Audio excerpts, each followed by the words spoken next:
Alors nous reprenons la Web TV de la Convention nationale et cette fois nous accueillons Jérôme Franck qui est président délégué de l'UFC Que Choisir et nous allons parler de l'action de groupe. Je crois qu'il y a 3 actions de groupe qui ont été déposées dont une par l'UFC Que Choisir. Comment ça s'est passé ? Tout à fait. Alors, bonjour d'abord. Je suis effectivement directeur délégué de l'UFC Que Choisir. On a déposé une action de groupe le 1er octobre à l'encontre de la société Foncia. Les faits que nous dénonçons dans cette assignation sont des faits qui ont été déjà constatés et jugés illicites par le tribunal de grande instance de Nanterre dans une décision définitive. Il s'agit en fait de la facturation de frais de mise à disposition d'avis d'échéance à des locataires. Alors au niveau de l'individu, c'est 2,30 € par mois. 2,30 € par mois fois 316 000 locataires potentiellement concernés, ça fait 44 millions d'euros. Effectivement, on change de registre et on voit là l'effet utile potentiel de l'action de groupe qui pour l'instant vient juste d'être introduite. Nous ne connaissons bien sûr pas l'issue et évidemment, la procédure risque d'être relativement longue et compliquée compte tenu du mécanisme qui a été choisi par le législateur. Et comment vous suivez l'affaire? Parce qu'il peut y avoir une logistique assez importante, des formulaires envoyés, un appel à témoignage.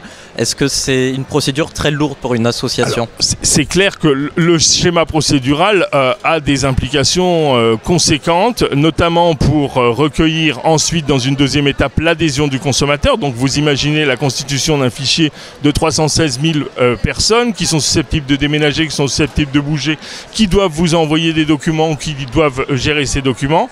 On a eu une petite expérience à l'UFC Que Choisir dans la mesure où en 2005, si ma mémoire est bonne, on a tenté de regrouper 12 500 demandeurs dans la procédure les opposants aux opérateurs de téléphonie mobile à la suite de la décision du Conseil de la concurrence. On a vu la logistique que ça suppose. C'est vrai que c'était 500 000 € qui ont été exposés pour mettre ça en place. Les nouvelles technologies vont bien sûr nous aider, mais c'est évident que ces frais-là, il va falloir que, in fine, le professionnel condamné les supporte, parce que sinon, c'est pas gérable. Et pour un avocat qui, on le rappelle, n'est pas à l'initiative de l'action de groupe comme ça a été décidé, est-ce que ce ne serait pas une logistique dangereuse pour son activité, son cabinet et pour sa pérennité? Alors, ça peut, dans la mesure où effectivement ça demande des investissements. La différence avec la class action américaine, c'est que l'appel au consommateur n'est fait qu'après que le jugement sur la responsabilité, donc le principe que le manquement a été constaté par du professionnel ait été constaté par le juge soit définitif. Donc, a priori, plus de remise en cause possible de cette partie-là. La difficulté, c'est de gérer effectivement la mise en œuvre du jugement et la liquidation éventuelle des préjudices. Et que si on n'est pas bien outillé, si on n'est pas bien équipé, on peut voir sa responsabilité professionnelle mise en jeu. Parce qu'il y a des voies d'appel, il y a des voies de recours. Effectivement, il faut demander au consommateur son avis là-dessus. Donc, ça suppose une interaction assez rapide. C'est vrai aussi que compte tenu de la dimension du groupe, ça peut être parfois très compliqué, c'est certain, mais je pense que une fois que l'infrastructure est constituée, une fois que les flux sont réglés, ça devrait pouvoir être finançable et jouable. Et c'est d'abord aux associations de consommateurs effectivement de mettre en place ce type de système.